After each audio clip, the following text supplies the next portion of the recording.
Imaginemos por un momento la noche en la que nace una nación. Bueno, normalmente uno piensa en firmas de tratados, en despachos elegantes, no sé, Ya en discursos ensayados, con tinteros y plumas, supongo. eso es.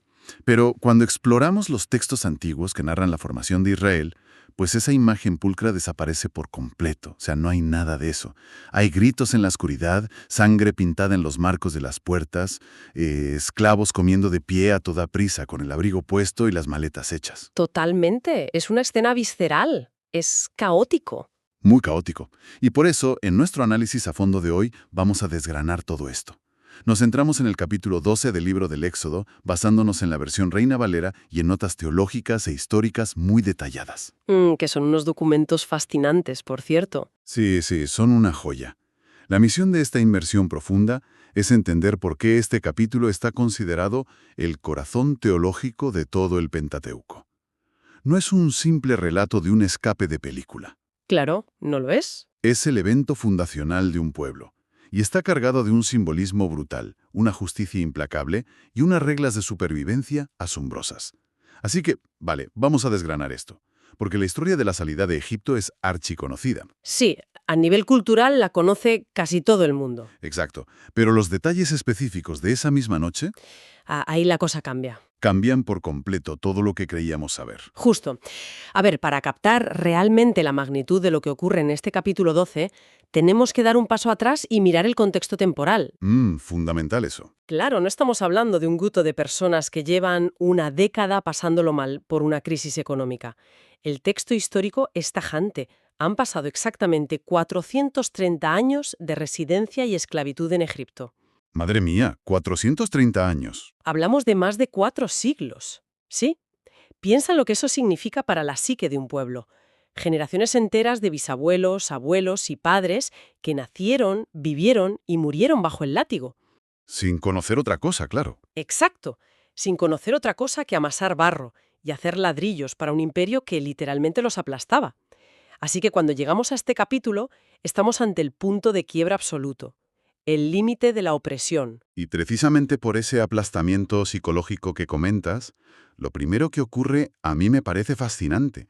O sea, antes de que se abra ninguna puerta, antes de dar un solo paso hacia el desierto, hay una liberación que yo llamaría completamente mental. Ajá. Las instrucciones que reciben Moisés y Aarón antes de que caiga la 10ª plaga empiezan con algo totalmente inesperado, un cambio de calendario. Sí, el tema del calendario es clave. Dios les dice que ese mes, el mes de Aviv o Nisan, será a partir de ahora el primer mes del año. O sea, es como una declaración de independencia absoluta. Les están diciendo que su identidad como esclavos queda borrada. La historia arranca hoy. Es como decir, estamos en el año cero. Tal cual, el año cero. Es un detalle brillante. Y lo fascinante aquí es que la redención se presenta no solo como un cambio de código postal, digamos, sino como un nuevo nacimiento a nivel ontológico. Espera, frena un momento. Nivel ontológico suena a clase de filosofía de la universidad a las 8 de la mañana. Bueno, sí, a ver. Básicamente estamos diciendo que su esencia, su ADN mismo como pueblo, cambia por completo, ¿no? Exactamente eso. Su naturaleza misma pasa de ser propiedad del faraón a ser una nación libre bajo un pacto. Y para cimentar este nuevo ADN, las reglas que reciben son de una precisión milimétrica. Ya lo creo. Todo empieza con la figura del cordero. Se ordena que cada familia tome un cordero o un cabrito, pero ojo, no sirve cualquiera del rebaño. Las especificaciones son estrictas. Muy estrictas. Tiene que ser macho, de 1 año y, lo más crítico de todo, sin defecto. Y el cronograma para elegir ese animal tiene tela, ¿eh? Porque según los documentos que estamos analizando, se debía apartar el día 10 del mes. Sí. Y la familia tenía que convivir con él hasta el día 14. 4 días enteros. Imaginemos la escena. Metes a un corderito en casa, los niños juegan con él, lo observas día tras día para asegurarte de que no cojea. Claro, de que no tiene ninguna enfermedad ni una sola tara. Exacto. Y luego, al atardecer del día 14, el sacrificio no lo hace un sacerdote profesional aislado en un templo de mármol. El texto dice que toda la congregación de Israel lo sacrificará. Es un acto masivo. Masivo, sangriento y completamente comunitario. Y ese periodo de observación de 4 días es vital para certificar la pureza del animal. Ese cordero sin defecto introduce la maquinaria de una figura teológica colosal que marcará los milenios siguientes. El sacrificio sustitutivo. Justo. Es la vida de un ser completamente inocente, entregada a cambio de la vida de los que están bajo sentencia de muerte. Y bueno, esto tiene un eco innegable en los textos que vendrían después. Las notas históricas apuntan directamente al Nuevo Testamento. Sí, a la primera carta a los Corintios, capítulo 5, versículo 7. Allí se identifica este cordero de manera profética con Jesucristo. O sea, la idea central del cristianismo. El inocente que derrama su sangre para librar de la muerte se planta aquí, en el barro de Egipto. Brutal. Pero claro, tener un cordero perfecto muerto no salva a nadie por sí solo. El verdadero mecanismo que crea la barrera entre la vida y la muerte esa noche es lo que hacen con la sangre. Ajá. Las instrucciones rompen con todo. Totalmente. Rompen con cualquier ritual religioso sosegado. La sangre no es para beberla ni para un ritual esotérico. Hay que pintarla en los dos postes laterales y en el dintel superior de la puerta de la casa. Claro, se convierte en una frontera física y espiritual. La sangre enmarca literalmente el umbral entre el mundo exterior, donde el juicio es inminente, y el espacio interior. Que se convierte en un refugio garantizado. Eso es. Y dentro de ese refugio, el menú de la cena es, bueno, bastante peculiar. Un poco raro, sí. Se exige que la carne sea asada al fuego, símbolo del juicio que soportó el animal, y no hervida. Además, se tiene que acompañar con panes sin levadura y hierbas amargas. Pero a ver, hago una pausa aquí. Si se supone que están a punto de ser liberados, ¿por qué hierbas amargas? Ya, parece contradictorio. Claro. Si es una fiesta de liberación nacional, no deberían estar comiendo un banquete por todo lo alto. Es como celebrar que te ha tocado la lotería comiendo limón, no sé. Bueno, esa es una contradicción aparente muy interesante. Las hierbas amargas están ahí como un recordatorio físico, en el propio paladar, de la amargura de la esclavitud que acaban de dejar atrás. Ah, vale. Tiene sentido. Y el pan sin levadura cumple una doble función. Por un lado representa la pureza, ya que la levadura a menudo simboliza la corrupción en estos textos, pero por otro lado representa la urgencia extrema. La falta de tiempo, claro. Sencillamente no hay tiempo material para dejar que la masa fermente y suba, y esto enlaza perfectamente con el código de vestimenta. Uf, el código de vestimenta es mi parte favorita porque es pura ansiedad. O sea, tienen que comer con los lomos ceñidos, es decir, con el cinturón bien apretado para poder correr, Sí, listos para salir. el calzado puesto en los pies y el bastón de viaje en la mano. Y se les ordena comer apresuradamente. La escena es de un pragmatismo brutal. Es como comerse un menú de comida rápida de madrugada en el pasillo de casa, con el abrigo puesto, las llaves en la mano y escuchando el motor del coche ya en marcha en la calle. Tal cual. No hay sobremesa que valga. Es pura inminencia. Ninguna. Y esa inminencia da nombre a todo el evento. Esa cena es la Pascua, o Pesaj en hebreo, que significa literalmente pasar por alto o saltar. La promesa divina es que la presencia del juicio saltará a las casas que tengan la marca en la puerta. Vale, pero aquí hago de abogado del diablo. A ver, Porque cualquiera que analice esto desde fuera se plantearía algo muy lógico. Estamos hablando de una deidad omnisciente. ¿Acaso necesitaba Dios un letrero de neón, una marca visual de sangre en la puerta para saber quién era israelita y quién era egipcio? ya, claro. Parece evidente que la sangre tenía un propósito distinto al de ser un simple GPS divino, ¿no? Es un cuestionamiento fundamental, ¿eh? La sangre no estaba ahí para que Dios la viera desde arriba, como si estuviera buscando una dirección en un mapa de Google. Era una señal en la entrada de la casa que exigía una obediencia activa por parte de los que estaban dentro. O sea, no era automático. Exacto. La salvación no operó como un escudo automático solo por el hecho de tener ADN hebreo o por vivir en el barrio de los esclavos de Gosén. Una familia tenía que creer en la advertencia, sacrificar al animal, aplicar la sangre públicamente en su fachada y comer preparados para huir. Fue una fe en acción. Una fe en acción, tal cual. Si un israelita decidía ignorar la instrucción y no pintar su puerta, iba a sufrir exactamente la misma tragedia que los egipcios. ¡Qué barbaridad! O sea que la sangre los igualaba a todos ante el peligro. Sí, a todos por igual. Y el acto físico de obediencia era la única variable que marcaba la diferencia entre vivir o morir. Fíjate. Así es. Y bueno, toda esta preparación milimétrica nos lleva a la culminación de la historia, al momento más oscuro y devastador de este análisis. La medianoche y la temida 10ª plaga. Cierto. Al llegar la medianoche exacta, el juicio cae con un peso inimaginable. Todo primogénito en la tierra de Egipto muere. Y el texto es implacable al subrayar que la muerte no hizo distinciones de clase social. Ninguna. Cayó sobre el hijo del todopoderoso faraón que dormía en un palacio protegido por guardias y sobre el hijo del prisionero más miserable atrapado en un calabozo subterráneo. Incluso los primogénitos del ganado. Incluso esos. El resultado es lo que el relato describe como un gran clamor en Egipto. Un grito colectivo de terror en plena madrugada porque no quedó ni una sola casa egipcia sin un muerto. Es escalofriante, ¿eh? Imaginar el silencio de la noche roto de repente por el llanto de un imperio entero. Muy duro. Y no podemos analizar esto sin conectarlo con el primer capítulo del Éxodo. Décadas atrás, la política de Estado de Egipto había sido masacrar a los niños varones hebreos recién nacidos, arrojándolos al río Nilo para controlar la población. Sí, la ironía es terrible. Ahora vemos una justicia divina y poética devolviendo exactamente la misma moneda. El imperio que se construyó sobre la muerte de los hijos de sus esclavos sufre la pérdida de sus propios hijos. Es abrumador. Lo es. Pero aquí es donde se pone realmente interesante la cosa. ¿Cómo se entiende la reacción del faraón en este punto?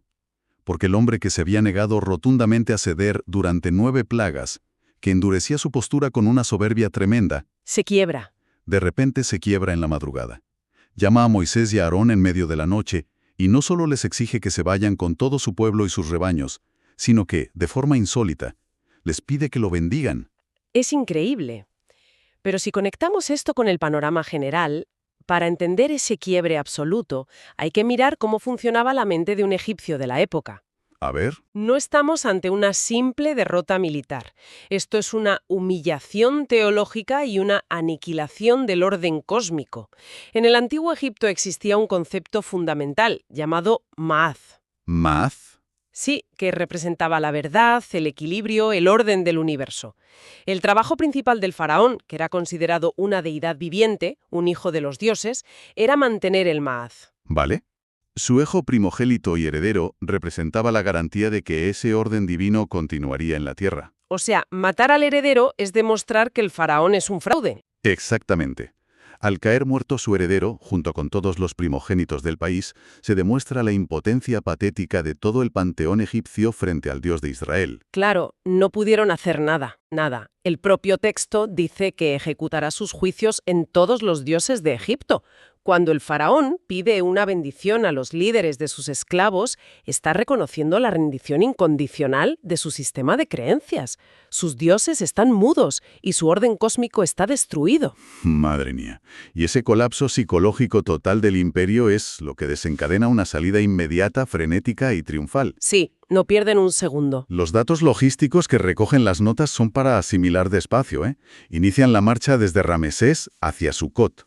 Y los números, hablan de 600.000 hombres de a pie. Una locura de gente. Si sumamos a las mujeres, a los niños y a los ancianos, estamos contemplando la movilización masiva de un par de millones de personas caminando hacia el desierto. Una movilización colosal que además no ocurre en un éxodo de refugiados pobres y desamparados. Ojo a esto, se marchan llevándose la economía del imperio consigo. Esa es la parte más loca, el despojo de Egipto. Las instrucciones previas de Dios decían que debían pedir a sus vecinos oro y plata. Y al leer cómo ocurre, uno se da cuenta del terror psicológico profundo de los egipcios. El pánico absoluto. Los israelitas pidieron las joyas, la plata y los vestidos de lujo. Y los egipcios literalmente se los metían en las manos con tal de que se largaran de inmediato. El texto recoge la frase de los egipcios de que todos son muertos. Claro, pensaban que era el fin. Es decir, estaban pagando un rescate monumental para evitar la extinción total. Es un contraste brutal. Entran al capítulo 12 siendo esclavos que fabrican ladrillos en el barro bajo la amenaza de un látigo y horas después salen despojando de su riqueza a la superpotencia de la antigüedad. Es de película. Salen en orden, calificados como los ejércitos de Jehová, como conquistadores que han saqueado un país sin haber tenido que desenvainar una sola espada. El nivel de inversión de roles es absoluto. Llevando la masa del pan sin fermentar envuelta en sus ropas, como marca física de que todo ha pasado en un abrir y cerrar de ojos. Pero fíjate, en medio de esta inmensa columna de gente que sale victoriosa, hay un detalle demográfico que rompe todos los esquemas. Sí, la compañía inesperada. Los registros mencionan que junto con los israelitas subió también una, cito, grande multitud de toda clase de gentes. La multitud mixta. Ese detalle es crucial porque transforma por completo el significado histórico del evento. Nos confirma que la liberación no fue un club exclusivo para los que tenían ascendencia biológica de Abraham, Isaac y Jacob. Había otra gente ahí. Ya. Pero, ¿quiénes eran? ¿Otros esclavos? Muy probablemente. Seguramente prisioneros de guerra de otras naciones subyugadas por Egipto, marginados del propio sistema egipcio o incluso ciudadanos egipcios comunes que tras ver las 10 plagas quedaron aterrorizados. Claro, impresionados por todo eso. Asombrados por el inmenso poder del Dios de los hebreos, decidieron abandonar a sus propios dioses. Al unirse a las filas del Éxodo, convierten lo que podría parecer una simple fuga tribal o nacionalista en un gigantesco evento de redención expansiva. Amplían el foco. Exacto. El mensaje es potentísimo. Cualquiera, sin importar su origen, que esté dispuesto a abandonar el sistema opresor y acogerse a la protección de este Dios, tiene un billete de salida. Pero claro, pongámonos prácticos por un segundo porque esto tiene tela. A ver.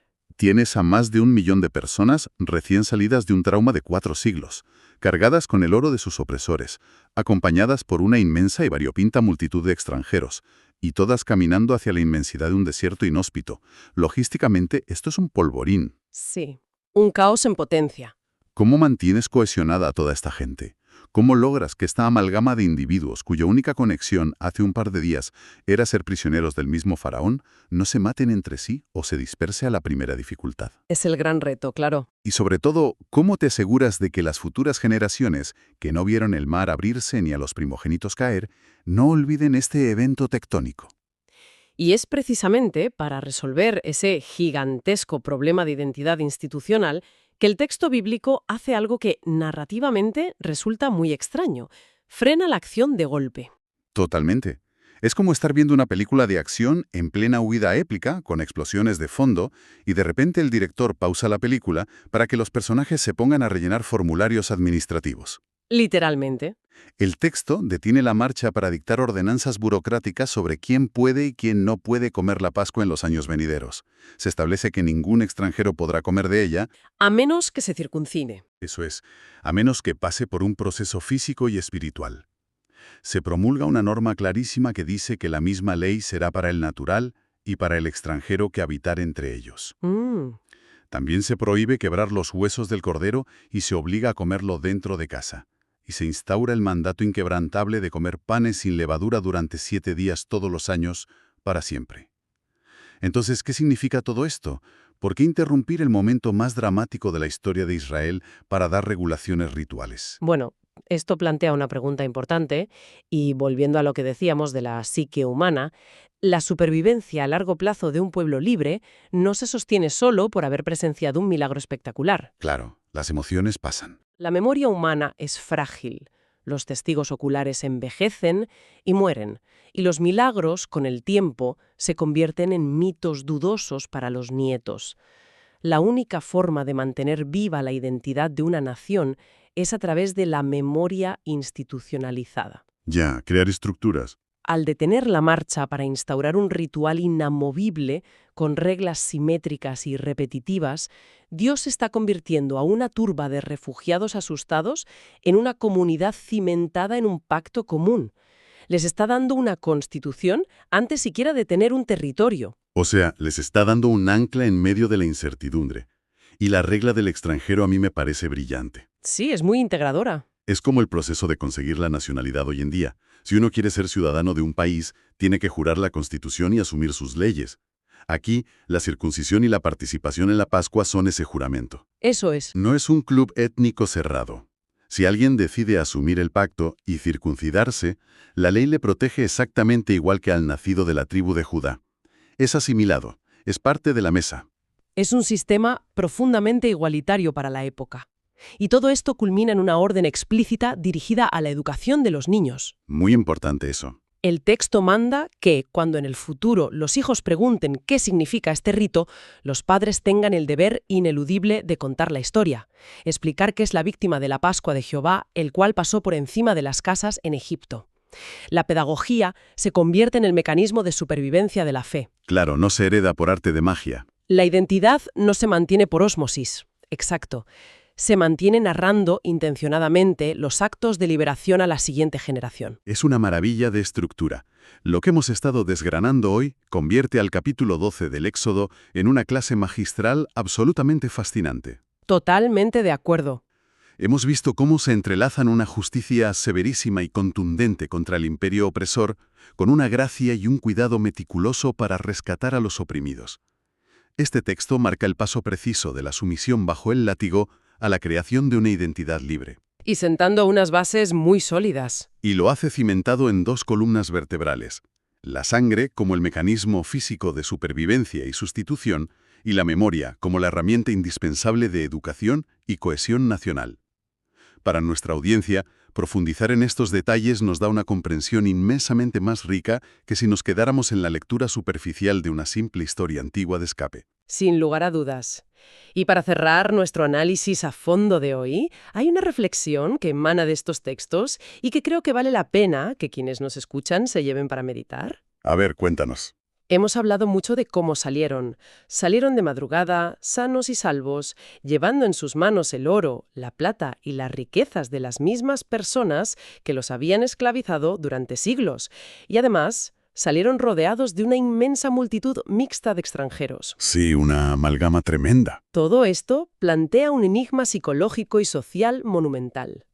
¿Qué le sucede realmente a la mente colectiva de un pueblo cuando de la noche a la mañana el oprimido despierta en el desierto, con la riqueza de su opresor en los bolsillos y rodeado de culturas e influencias completamente ajenas? Buena pregunta. ¿Cómo se gestiona el golpe de esa libertad repentina, de esa riqueza súbita y de tanta diversidad, sin que el pueblo se corrompa a sí mismo en el arduo camino hacia la tierra prometida?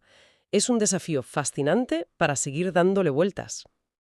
Un enigma enorme que, de hecho, marcará todo el resto de su viaje. Volviendo a lo que decíamos al arrancar, la formación de esta nación no ocurrió en una sala silenciosa, limpia y ordenada. Ocurrió en una noche de terror absoluto, masticando pan sin leudar, cargando el oro arrebatado a un imperio y con sangre fresca pintada en el marco de las puertas. Es desordenado, es visceral, y precisamente por esa crudeza es un fundamento imposible de olvidar. Hasta nuestra próxima inmersión profunda.